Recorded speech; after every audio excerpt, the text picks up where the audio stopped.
Si te comes eso, luego no llores cuando ya no te cierre el uniforme de graduación. La risa que siguió fue peor que la frase, porque no salió de una sola boca, sino de varias. Salió de un grupo completo que ya había aprendido a divertirse con la vergüenza ajena. Y en medio de todas esas miradas, con la charola del almuerzo temblándole entre las manos y una manzana que de pronto pesaba como una piedra, Perla volvió a sentir lo mismo de siempre, que el mundo entero la estaba mirando como si fuera demasiado. Ahora dime tú, antes de que siga esta historia, ¿qué harías si la persona que más te ha humillado en la vida descubriera justo el secreto que podría destruirte? Perla tenía 17 años, el cabello oscuro, los rasgos delicados y un cuerpo que cualquier otra persona habría descrito como delgado, armonioso y hermoso. Pero cuando se miraba al espejo no veía ninguna de esas cosas. Veía anchura donde no la había, torpeza donde había suavidad, defectos donde había apenas piel, clavículas y miedo. No se trataba de vanidad adolescente ni de inseguridad pasajera. Era algo mucho más profundo, más enraizado, más cruel. Era la consecuencia de años enteros mirando su reflejo a través de las palabras de otros. Su casa estaba en una calle humilde, cerca de un taller mecánico y de una tienda de abarrotes con letrero deslavado. No era un lugar miserable, pero sí uno de esos lugares donde todo se cuida para durar un poco más. Las sartenes, los zapatos, las mochilas, los uniformes, el gas, el jabón, la paciencia. Vivía con su madre, Elena, que trabajaba limpiando consultorios dentales por la mañana y planchando ropa ajena por las tardes. Su padre había muerto cuando Perla tenía 11 años, dejándoles no solo la tristeza, sino también una sensación permanente de inestabilidad. No había herencia, ni seguro grande, ni red de apoyo sólida. Solo una mujer cansada, una hija sensible y una lista eterna de cosas que pagar. Desde niña, Perla fue buena para escuchar, buena para estudiar, buena para hacerse pequeña cuando la realidad se ponía brusca. Le gustaba dibujar vestidos, flores y rostros femeninos en las esquinas de sus cuadernos. Soñaba con estudiar diseño de modas algún día, aunque casi nunca se lo decía a nadie porque sentía que había sueños demasiado finos para las personas que crecían aprendiendo a remendar. A veces, mientras ayudaba a su madre a doblar ropa sobre la cama, imaginaba telas, cortes, bordados, escaparates, pasarelas. Después recordaba el costo del transporte, la luz atrasada o el precio de los útiles escolares y guardaba ese sueño como quien guarda una joya en una caja vacía, con cuidado pero sin mucha esperanza. La primera vez que la llamaron gorda tenía apenas 8 años. No fue en un momento dramático, fue metido en el patio, durante el recreo, mientras corría detrás de una pelota. Astrid, una niña rubia de moños perfectos y zapatos siempre nuevos, la señaló frente a otras compañeras y dijo riéndose que Perla corría como gelatina.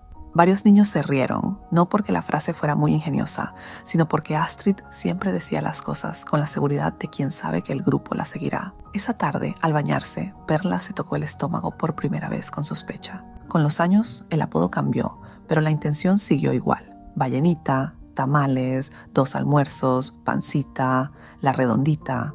La crueldad infantil fue refinándose en la medida en que Astrid aprendía qué botones tocaban mejor a la audiencia. Si Perla se soltaba el suéter, Astrid comentaba que por fin había hecho calor suficiente para derretirla. Si llevaba uniforme ajustado, decía que los botones estaban pidiendo auxilio. Si intentaba quedarse callada, entonces la burla se volvía más colectiva, más creativa, más humillante. El problema no era solo Astrid. El problema era la escuela entera aprendiendo a reaccionar alrededor de ella. El murmullo, la risita fácil, la mirada al cuerpo ajeno, como si fuera un espectáculo público. Así se le fue formando a Perla una segunda piel hecha de vergüenza. El único que siempre estuvo de su lado fue José. José vivía a 2 calles de ella y la conocía desde que ambos usaban mochilas más grandes que la espalda. De niños hacían tareas juntos, compartían bolis de hielo en verano y jugaban a inventar nombres para los perros de la cuadra. José no era el típico héroe de película que llega con frases perfectas y puños listos para cada injusticia. Era un muchacho moreno, noble, observador, de ojos tranquilos y una forma muy seria de querer a la gente. Defendía a Perla como podía, a veces contestándole a Astrid, a veces desviando la conversación, a veces simplemente acompañándola en silencio cuando ya no quedaban palabras útiles. Lo que Perla nunca imaginó fue que José llevaba años queriéndola, de una forma que ya no era solo amistad. Él había aprendido a guardar ese sentimiento, porque veía claramente el daño que ella cargaba. Le parecía injusto añadirle una presión más. ¿Cómo decirle me gustas a una muchacha que estaba convencida de que nadie podría mirarla con deseo sincero. Cada vez que pensaba en confesarse, recordaba la forma en que Perla se encorvaba frente a los espejos, la manera en que se cubría con el suéter, aún en días de calor, las veces que la había visto fingir que ya había comido para no abrir su lonchera, y callaba. El último año de preparatoria había comenzado con toda la tensión de los finales: exámenes, elección de carrera, trámites, fotos de graduación, comentarios sobre vestidos y cuerpos, bailes, fiestas, ceremonias. Para una muchacha como Perla, aquella etapa no traía solo emoción, sino una presión insoportable. Cuanto más se hablaba de la graduación, más se hablaba de verse bien, de entrar en el vestido, de bajar unos kilitos. Y cuanto más sonaban esas frases en la escuela, más fuerte resonaban en su cabeza las voces de la infancia. Aquella mañana del incidente en la cafetería, Perla había desayunado apenas medio café y una galleta. No porque no tuviera hambre, sino porque desde hacía meses venía entrando y saliendo de conductas cada vez más preocupantes. Saltarse comidas, contar calorías en silencio, mirarse al espejo después de cada bocado, sentir culpa por cosas tan pequeñas como una tortilla o una fruta. Su madre no lo sabía del todo. José apenas empezaba a sospecharlo. Astrid, en cambio, notaba cosas. Y lo peor era que notaba con placer. Cuando Perla tomó una manzana de la cafetería porque el mareo le estaba cerrando la vista, Astrid la vio. Se echó el cabello rubio hacia atrás, la miró de arriba abajo y soltó aquella frase del uniforme de graduación.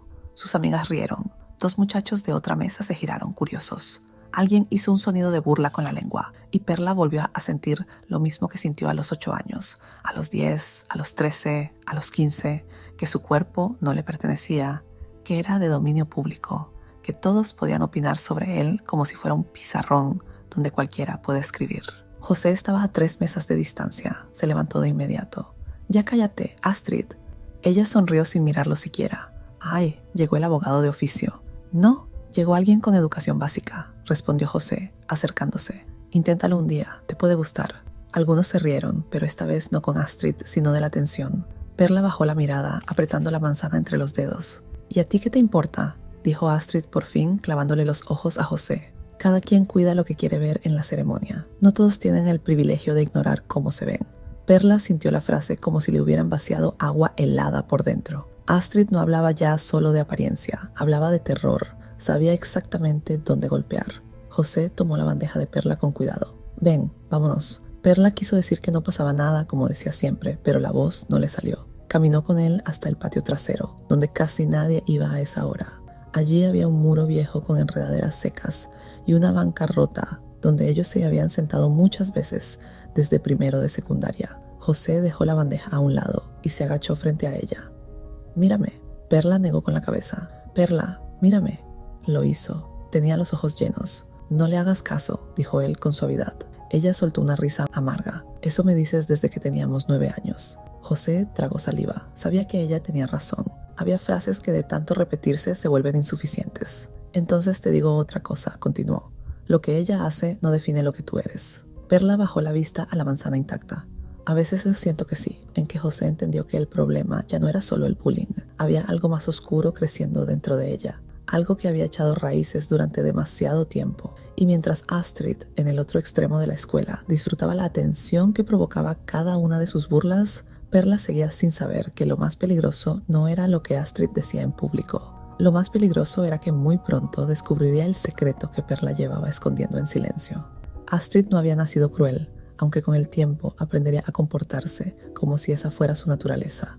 Había nacido en una casa grande, de paredes blancas, cocina brillante y comedor demasiado silencioso. Sus padres tenían dinero, sí, pero también una guerra permanente instalada entre los muebles. Discutían por infidelidades, por negocios, por control, por desprecio, por todo y por nada.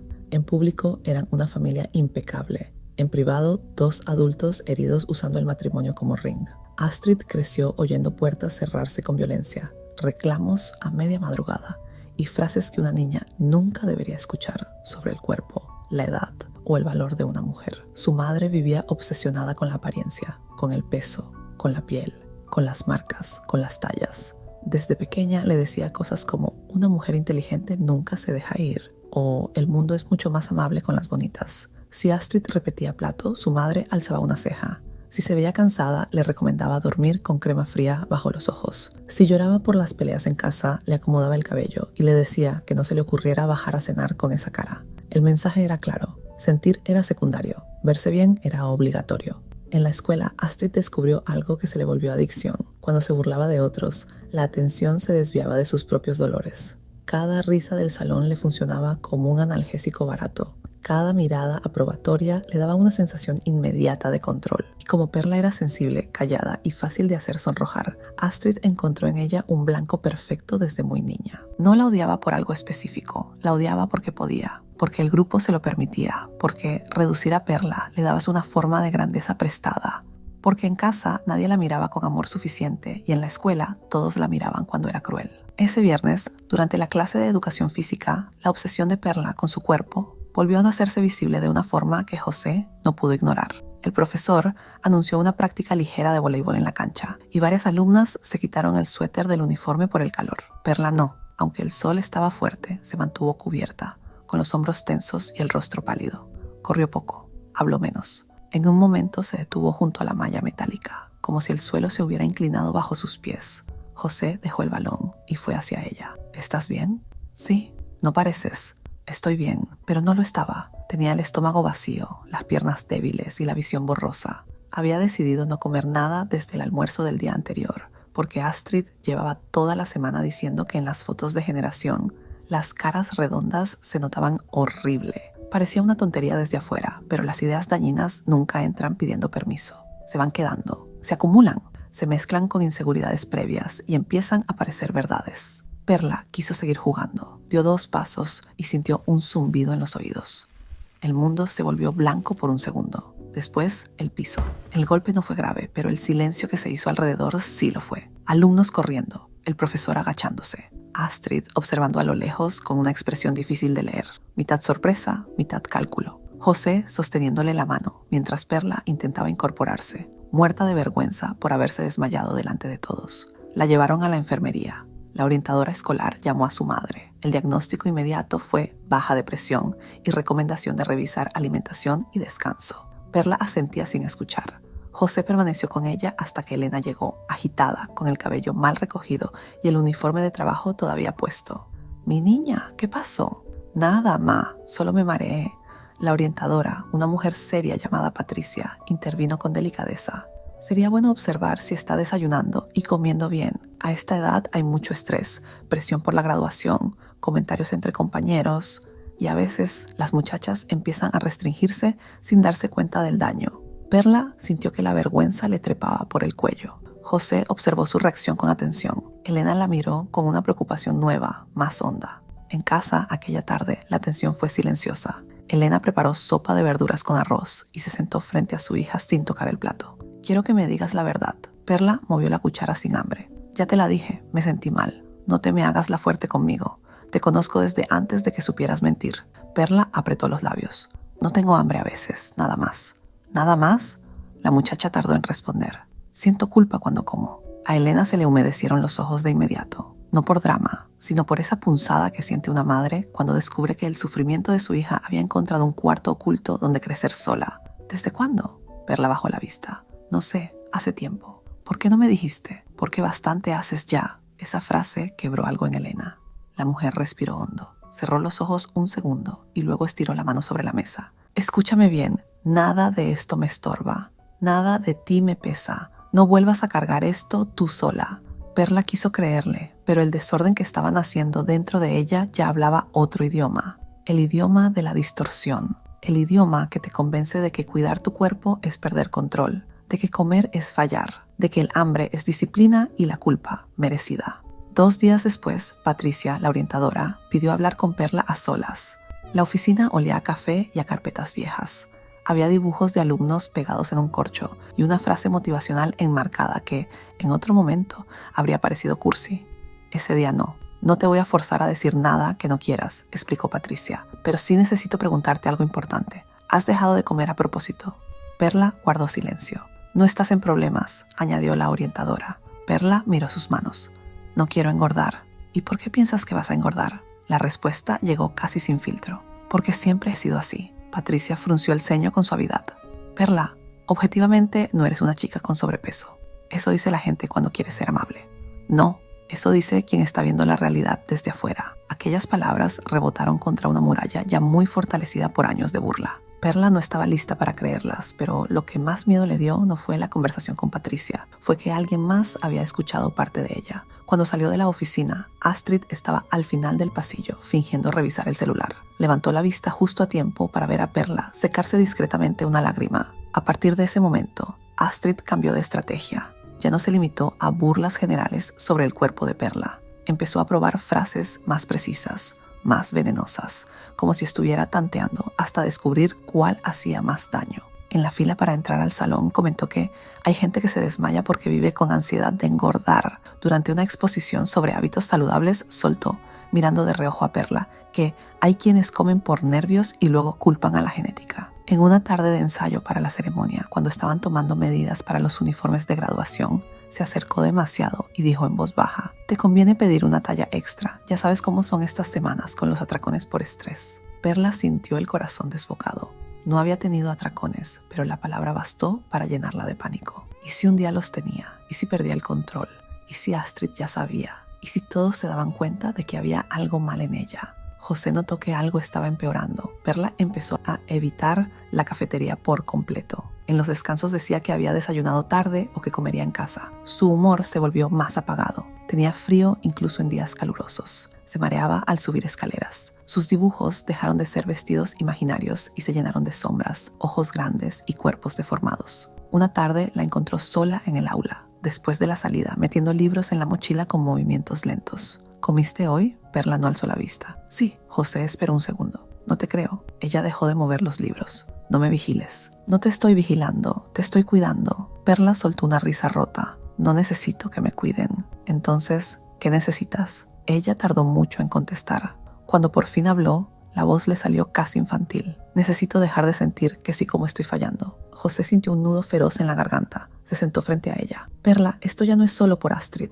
No. Pero empezó por ahí. La honestidad de esa frase lo atravesó. A veces el daño no lo causa un solo comentario, sino la acumulación sostenida de una misma violencia durante años. Astrid no había creado todo de la nada, pero sí había alimentado una maquinaria cruel dentro de Perla. Vamos a pedir ayuda, dijo José con suavidad. Perla negó con la cabeza. No quiero que me vean como un caso. No eres un caso, eres alguien que está sufriendo. Es casi lo mismo. Él quiso tomarle la mano, pero dudó. Al final solo dejó la suya sobre la mesa, cerca. No estás sola. Perla miró sus dedos largos, morenos, quietos junto a los de ella. Un impulso extraño la atravesó. Ganas de llorar, de acercarse, de creerle, de esconderse en esa calma. Pero enseguida apareció la voz venenosa que llevaba años instalada dentro de su cabeza. Nadie podría quererte así. No de verdad. A la semana siguiente ocurrió algo que empujó todo más abajo. El salón creó un grupo de mensajería para coordinar detalles de la graduación. Tallas, horarios, dinero para fotos, ideas para la fiesta. Al principio todo parecía normal. Luego empezaron a circular memes inofensivos sobre vestidos que no perdonan tamales. Después, imágenes de cinturas imposibles con frases como «meta de aquí a la ceremonia». Finalmente, apareció una fotografía editada de un uniforme explotando en los botones con el mensaje «Cuando dices que solo fue una galletita». No llevaba nombre, pero todos entendieron a quién estaba dirigido. Perla vio la imagen a medianoche. Sintió que la sangre le abandonaba la cara. No respondió nada, solo apagó la pantalla, fue al baño y se quedó de pie frente al espejo, con la luz amarilla del techo,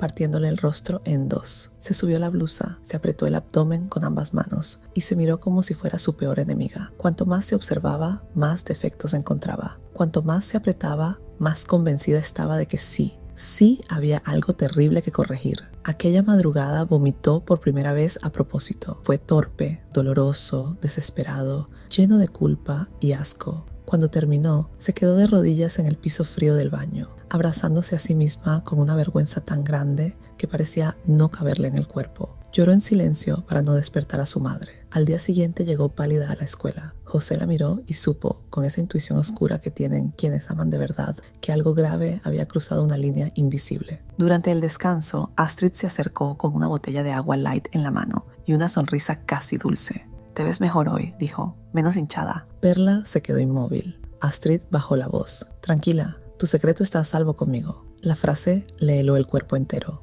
«No sé de qué hablas», susurró Perla. «Claro que sí, no tienes que fingir conmigo». Yo sí entiendo lo que cuesta mantenerte presentable. La campana sonó justo entonces, salvando la escena antes de que Perla se deshiciera en llanto. Pero el mensaje ya estaba dado. Astrid sabía, y no solo sabía, le gustaba saber. Esa tarde, Perla no fue a clases de la última hora. José la buscó por toda la escuela hasta encontrarla detrás del gimnasio, sentada en el suelo, con la espalda contra la pared y las rodillas pegadas al pecho. Te estuve buscando, dijo, agachándose frente a ella. Perla no respondió. ¿Qué pasó? ¿Te hizo algo Astrid? Entonces ella levantó la cara y José sintió que se le desgarraba algo por dentro. Tenía los ojos hinchados, la boca seca, la expresión de alguien que ya no puede seguir sosteniendo el peso solo. Ya sabe, murmuró. ¿Qué sabe? Perla cerró los ojos. Lo que estoy haciendo. José entendió, no con todos los detalles, pero sí con la gravedad suficiente. Y en ese instante supo también que Astrid no iba a detenerse por voluntad propia. Si había encontrado esa herida, iba a hundir los dedos en ella hasta el fondo. José llegó esa noche a su casa con el pecho lleno de rabia e impotencia. Su madre, una mujer sencilla que vendía comida desde una ventana adaptada a la calle, lo vio entrar sin hambre y supo enseguida que algo no estaba bien. ¿Qué pasó, hijo? José se sentó en la mesa de plástico azul y se frotó la cara. Perla está mal, más mal de lo que pensé. No contó detalles íntimos, porque incluso en la desesperación sabía respetar, pero su madre entendió lo esencial. Entonces no la sueltes, dijo, y busca ayuda adulta. El cariño entre jóvenes puede sostener mucho, pero no siempre basta solo. Esa frase le dio a José la claridad que necesitaba. Al día siguiente habló con Patricia, la orientadora, y le dijo todo lo que sabía. Los desmayos, las frases de Astrid,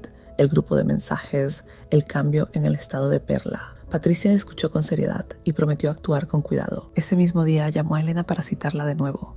La conversación fue larga, dura y amorosa. Perla lloró, negó algunas cosas, admitió otras, se avergonzó, volvió a llorar. Pero por primera vez el problema quedó dicho en voz alta, con su gravedad real, no como capricho, ni como simple inseguridad, ni como cosas de la edad. Patricia recomendó atención psicológica especializada y seguimiento médico. Elena, aunque preocupada por el dinero, dijo algo que marcó un antes y un después. Veré cómo le hago. Lavo más ropa, plancho más, vendo lo que tenga que vender, pero no voy a dejar que mi hija se me hunda sola por no tener para una consulta. Perla sintió culpa al escucharla, una culpa vieja y automática. Elena se dio cuenta y la tomó del rostro. Ni se te ocurra pensar que me arruinas la vida por necesitar ayuda. Lo que me la arruina es imaginarte sufriendo en silencio mientras yo creía que estabas bien.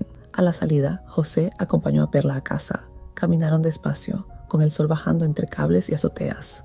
¿Estás enojada conmigo?, dijo él al fin. Perla apretó los tirantes de la mochila. No, sí estás. Solo me da vergüenza. José respiró hondo. Perla, lo que me da vergüenza a mí es no haberme dado cuenta antes de todo. Ella sonrió apenas, cansada. Sí te diste cuenta, solo que yo me escondía. Él se detuvo en seco. No tienes que esconderte de mí. La frase quedó flotando entre ambos con una intensidad nueva. Perla sintió un vuelco extraño en el pecho, una mezcla de calor y miedo. José siempre había sido refugio, pero últimamente empezaba a sentirse también como algo que no sabía nombrar sin asustarse. Sin embargo, la presencia de ayuda no significó que la mejoría fuera inmediata. Al contrario, cuando alguien empieza a ser confrontado con su dolor, a veces primero se resiste más. Perla aceptó ir a terapia, aceptó seguimiento, aceptó hablar con Patricia una vez por semana, pero la voz en su cabeza seguía ahí. La distorsión no desaparecía porque alguien le dijera, eres bonita o estás delgada. La comida seguía despertándole miedo. Los espejos seguían pareciéndole enemigos. Y Astrid, al notar que Perla estaba recibiendo atención, intensificó su juego. Ahora fingía preocupación. Se acercaba con una sonrisa estudiada y decía cosas como, te ves cansada, seguro no estás comiendo de más a escondidas. O, a veces cuando una restringe demasiado, luego se descontrola. Ten cuidado, sería horrible verte hinchada justo antes de la graduación. Lo decía en tono de confidencia, lo bastante bajo para que pareciera ayuda, lo bastante exacto para sembrar pánico. Perla empezó a temerle más a esos susurros que a las burlas abiertas, porque el bullying frontal duele, sí, pero al menos se reconoce. La manipulación disfrazada de consejo entra más hondo. José comenzó a observarla más de cerca. Un día vio cómo Astrid le pasaba una nota doblada durante clase. Perla la guardó de inmediato en el cuaderno. Pálida, cuando salieron, él la alcanzó. ¿Qué te dio? Nada. Ella dudó, luego sacó el papel. Decía, si ya sabes hacerlo, al menos hazlo bien. Nadie quiere una novia de graduación con cara inflamada. José sintió que la sangre le hervía. Está enferma. Perla intentó quitarle la nota. No hagas nada. ¿Cómo que no haga nada? No quiero más atención. Ella cuenta con eso, Perla. Cuenta con que tú prefieras seguir tragándote todo antes que verla caer a ella. Perla se echó a llorar en medio del pasillo vacío. No puedo con esto. José la abrazó sin pensarlo. Fue un abrazo torpe, urgente, desesperado. Perla se quedó rígida un segundo. Luego se derrumbó contra él con una entrega que le partió el alma. Sentirla temblar entre sus brazos hizo que todo se volviera intolerable. Ya no se trataba solo de defenderla con palabras bonitas o acompañarla a casa. Astrid estaba empujando deliberadamente un desorden alimenticio. Estaba jugando con la salud mental y física de una persona por diversión, por control, por esa hambre de atención que nunca se le llenaba. Esa noche, José tomó una decisión. No iba a seguir cuidando a Perla solo en privado mientras Astrid la destruía en público. Iba a exponerla, pero antes necesitaba pruebas suficientes para que nadie pudiera reducir todo a drama entre adolescentes. Y las pruebas llegarían más pronto de lo que imaginaba, porque Astrid, confiada en su popularidad, llevaba demasiado tiempo dejando rastros. La oportunidad apareció a través de algo que Astrid nunca había desarrollado del todo: prudencia. Estaba tan acostumbrada a que sus crueldades fueran celebradas, minimizadas o perdonadas, que había dejado demasiados rastros en mensajes, notas, audios y comentarios privados. José comenzó a hablar con dos compañeras que antes reían con Astrid, pero que últimamente se sentían incómodas. No las presionó. Simplemente les preguntó si alguna vez habían visto o recibido cosas relacionadas con Perla. Al principio dudaron. Luego, una de ellas, Mariana, terminó mostrando capturas donde Astrid se burlaba del desmayo de Perla y decía: si se va a matar de hambre, mínimo que le sirva. Lucía enseñó un audio reenviado donde Astrid comentaba entre risas que si Perla ya había aprendido a vomitar, al menos podía dejar de hacerse la víctima. José escuchó aquello con una rabia tan limpia que dejó de temblar.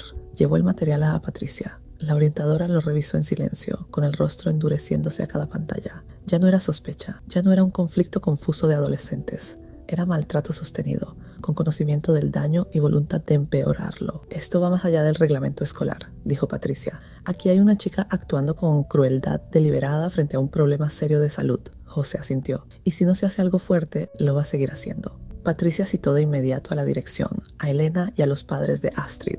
El encuentro fue tenso desde el primer minuto. La madre de Astrid llegó perfumada, elegante, visiblemente molesta por tener que venir por un problema escolar en horario laboral. El padre apareció 20 minutos tarde, mirando el reloj más que a su hija. Astrid entró confiada, con expresión cansada de princesa injustamente acusada, hasta que vio las capturas impresas sobre la mesa. La seguridad le duró apenas unos segundos. Eso está fuera de contexto, dijo de inmediato. Patricia la miró de frente. ¿Cuál contexto exacto justifica empujar a otra alumna con un trastorno alimenticio? Astrid abrió la boca, pero no encontró respuesta suficiente. Su madre intervino rápido. Con todo respeto, creo que están exagerando. Son comentarios de adolescentes. Hoy todo se convierte en trauma. Elena, que llevaba semanas conteniendo dolor, levantó la voz por primera vez. No. Lo que se convierte en trauma es pasarte años diciéndole a una niña que su cuerpo es motivo de burla hasta que termina creyéndolo. Lo que se convierte en trauma es que una muchacha se desmaye de hambre y otra lo use para divertirse. La sala quedó en silencio. El padre de Astrid hojeó las hojas con incomodidad creciente. Por primera vez parecía ver a su hija no como extensión de la familia perfecta, sino como alguien capaz de hacer daño real. Patricia explicó que habría consecuencias escolares severas: suspensión, retiro de ciertos privilegios, exclusión de actividades representativas y un proceso disciplinario formal. Además, recomendó acompañamiento psicológico también para Astrid, no como premio blando, sino porque una crueldad así no aparece de la nada sin una estructura emocional rota detrás. Astrid soportó la reunión con el mentón alto, pero cuando salieron al pasillo y se quedó un momento sola con José, dejó caer la máscara. ¿Fuiste tú? Sí, te metiste donde no te llaman. José la miró con un desprecio sereno que le dolió más que un grito. No, me metí donde te dejaban hacer demasiado. Ella siempre se hace la víctima y tú siempre te crees intocable. Astrid dio un paso hacia él, furiosa. No sabes nada de mi vida. Tal vez no, pero sé perfectamente lo que le insistí a la de ella. Ese mismo día, la noticia empezó a correr por la escuela, no como chisme liviano, sino como una revelación incómoda. Los mensajes que antes parecían bromas pesadas se volvían, de pronto, pruebas de algo monstruoso. Varios estudiantes se alejaron de Astrid al instante. Otros, los más cobardes, intentaron fingir que nunca habían reído. Algunos incluso buscaron a Perla para disculparse a medias, más por limpiar su conciencia que por verdadera empatía. Para Perla, todo aquello resultó abrumador. No sintió triunfo inmediato, Sintió exposición, vergüenza, alivio mezclado con miedo. Lloró en la oficina de Patricia, en casa, en el cuarto de baño, en el hombro de José. Le costaba trabajo entender que la verdad saliendo a la luz no la hacía ridícula, la liberaba. Una tarde, sentada con José en la cancha vacía después de terapia, dijo algo que resumía años enteros de dolor. Pensé que si la gente sabía lo que me pasaba me verían más rota. José la miró con una ternura imposible de esconder ya. Yo creo que te ves más valiente. Perla sintió otra vez ese calor peligroso y hermoso en el pecho. Lo observó de perfil, la mandíbula firme, las manos grandes descansando sobre las rodillas, la preocupación constante con que llevaba semanas sosteniéndola sin pedir nada a cambio. ¿Por qué haces tanto por mí?, preguntó. José tardó en responder. Esta vez no porque no supiera, sino porque por fin estaba cansado de callarlo. Porque te quiero. Perla bajó la vista de inmediato, convencida de haber entendido mal. Yo también te quiero. Eres mi mejor amigo. José respiró hondo. No hablo solo de eso. El mundo se quedó suspendido un segundo. Perla levantó la cara muy despacio, como si el movimiento pudiera romper algo delicado. No digas eso si es por lástima. A José se le llenaron los ojos de una tristeza serena. Si fueras otra persona, esa frase me ofendería. Pero sé quién te la metió en la cabeza. No es lástima, Perla. Llevo años enamorado de ti. Perla se quedó inmóvil. La confesión entró en ella no como explosión, sino como luz lenta entrando en un cuarto que llevaba demasiado tiempo cerrado. La primera reacción no fue de alegría, fue incredulidad. No puedes, José sonrió con una mezcla de amor y dolor. Pues ya ves que sí puedo. Pero yo, no tienes que decir nada ahora. No, sí tengo. Perla tragó saliva, temblando no de miedo, sino de esa fragilidad inmensa que da ser mirada con amor justo en el lugar donde una se siente menos digna de ser amada. Yo también, susurró, solo que nunca pensé que alguien pudiera verme así. José cerró los ojos un segundo, vencido por una emoción largamente contenida. Cuando volvió a mirarla, la cancha vacía, la tarde dorada y el eco lejano de unos balones le parecieron de pronto más solemnes que cualquier escenario perfecto. No se besaron de inmediato, no hacía falta. Primero vino algo más profundo, el alivio de nombrar lo que ya existía, el alivio de descubrir que la ternura también puede ser correspondida, aunque la autoestima esté hecha añicos. Sin embargo, la historia no terminaba con la exposición de Astrid ni con la confesión de José. Faltaba algo más difícil, las consecuencias reales. Y en medio de esas consecuencias faltaba también una disculpa que nadie esperaba, porque a veces la verdadera redención no nace del castigo público, sino del momento íntimo en que alguien por fin deja de mentirse sobre la persona en la que se convirtió. La caída de Astrid fue rápida en lo social, pero lenta en lo emocional. Perder popularidad en la escuela le dolió de una manera salvaje porque durante años había construido su identidad entera sobre la reacción de los demás. Cuando el salón dejó de reírle, cuando las amigas empezaron a apartarse, cuando los profesores la miraron con decepción abierta, se quedó sin el escenario donde solía esconder su vacío.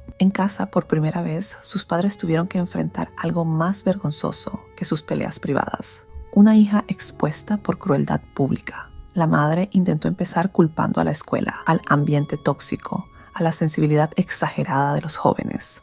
El padre guardó silencio demasiado tiempo, pero la terapeuta a la que finalmente llevaron a Astrid por exigencia disciplinaria y por miedo al escándalo, les dijo algo que nadie quiso oír. Su hija hizo daño real y si quieren entenderlo, tendrán que revisar no solo lo que ella hace en la escuela, sino lo que ha aprendido a normalizar en su propia casa. A Astrid la frase le dio rabia, pero también una punzada insoportable de reconocimiento, porque aunque odiaba admitirlo, sabía de dónde venía parte de su veneno. De escuchar a su madre insultarse frente al espejo, de oír a su padre ridiculizar el llanto, de crecer en un hogar donde toda vulnerabilidad se castigaba y toda apariencia se sobrevaloraba. Eso no la volvía inocente, pero empezaba a explicarla.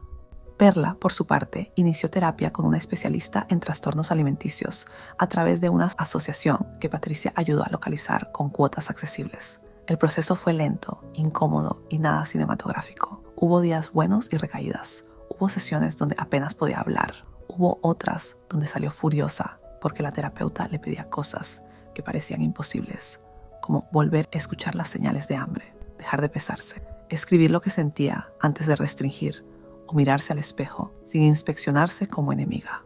También hubo momentos pequeños, casi invisibles para cualquiera menos para ella, que marcaron verdaderos avances. Desayunar sin compensar después, terminar una comida sin pedir perdón, ponerse una blusa ajustada en casa y no correr de inmediato a cubrirse, decir en voz alta: tengo miedo de comer, y escuchar que ese miedo no era absurdo, pero tampoco tenía que mandar siempre. José siguió a su lado, con la ternura paciente de quien entiende que amar a alguien no significa curarla con puro cariño. Aprendió a no vigilarla como policía, ni a convertir cada comida en un interrogatorio. Le ayudaba a estudiar, le llevaba dibujos tontos o canciones. A veces solo se sentaban juntos en la banqueta afuera de su casa, mientras el taller mecánico cerraba y el barrio se iba quedando en penumbra. Una noche, después de cenar en casa de Perla por invitación de Elena, se quedaron solos lavando platos. Antes pensaba que si tú supieras lo que siento, todo se volvería más difícil para ti, dijo José enjuagando un vaso. Perla secaba una cuchara despacio, y yo pensaba que si alguien me quería así, debía estar loco o mintiendo. José sonrió sin verla. Mira cómo nos educó el miedo. Perla dejó la cuchara y se apoyó en la encimera. Todavía me cuesta creerlo a veces. Él cerró la llave del agua y la miró de frente. No necesitas creerlo perfecto hoy, solo deja que sea verdad poco a poco. Aquella forma de amar, sin prisa ni espectáculo, empezó a reparar lugares que el bullying había deformado durante años. Faltaban pocos días para la graduación cuando ocurrió lo último que Perla no esperaba. Astrid pidió hablar con ella. Patricia consideró imprudente dejarlas solas, así que la conversación ocurrió en su oficina, con la puerta entreabierta y cierta distancia. Astrid entró sin el brillo habitual. Seguía siendo hermosa, sí, pero ahora parecía una belleza cansada, una muchacha a la que de pronto el personaje se le había caído encima. Perla sintió el cuerpo tenso de inmediato. Astrid se quedó de pie varios segundos antes de hablar. No espero que me perdones. Perla no respondió. Y tampoco vine porque me obligaron. Vine porque ya no puedo seguir fingiendo que lo que hice eran bromas. El silencio en la oficina se volvió espeso. Yo siempre te hice daño porque me gustaba cómo reaccionaba la gente. Me gustaba que me vieran, que se rieran, que se pusieran de mi lado. Me hacía sentir que yo tenía control de algo. Pero cuando supe lo de tu desorden, y en vez de detenerme, seguí empujando. Ahí ya no fue crueldad adolescente. Fue otra cosa. Fue perversidad. Patricia, desde su escritorio, no dijo nada. Dejó que las palabras respiraran por sí solas. Perla sintió rabia, tristeza, cansancio y una especie de temblor moral difícil de explicar. Durante años había fantaseado, a veces, con que Astrid sufriera una humillación equivalente. Pero ahora que la tenía enfrente, frágil y sin audiencia, lo que sentía no era exactamente satisfacción. ¿Por qué conmigo?, preguntó al fin. Astrid cerró los ojos un segundo. Porque eras buena, porque eras sensible, porque te afectaba, porque si hacía daño a alguien como tú, todos me miraban. Y porque la voz se le quebró apenas. Porque desde niña aprendí que era más fácil parecer fuerte aplastando a alguien que reconocer que yo estaba rota. Perla la observó en silencio. No era una absolución, era un momento más difícil que eso. Escuchar humanidad en alguien que había sido verdugo. Lo que me hiciste no se borra porque lo entiendas ahora, dijo Perla. Lo sé, ni porque estés mal en tu casa. Lo sé, ni porque te sientas vacía. Astrid asintió. Ya lloraba, aunque intentaba que no se notara. No vine a justificarme. Vine a decirte que fui cruel contigo desde niñas y que una parte de mí sabía exactamente el daño que estaba haciendo. Y aún así seguí. Eso me da asco. Y tenía que decírtelo viéndote a la cara. Perla sintió algo parecido a una compuerta abriéndose dentro de sí. No era perdón total, no todavía, pero sí el inicio de una comprensión importante.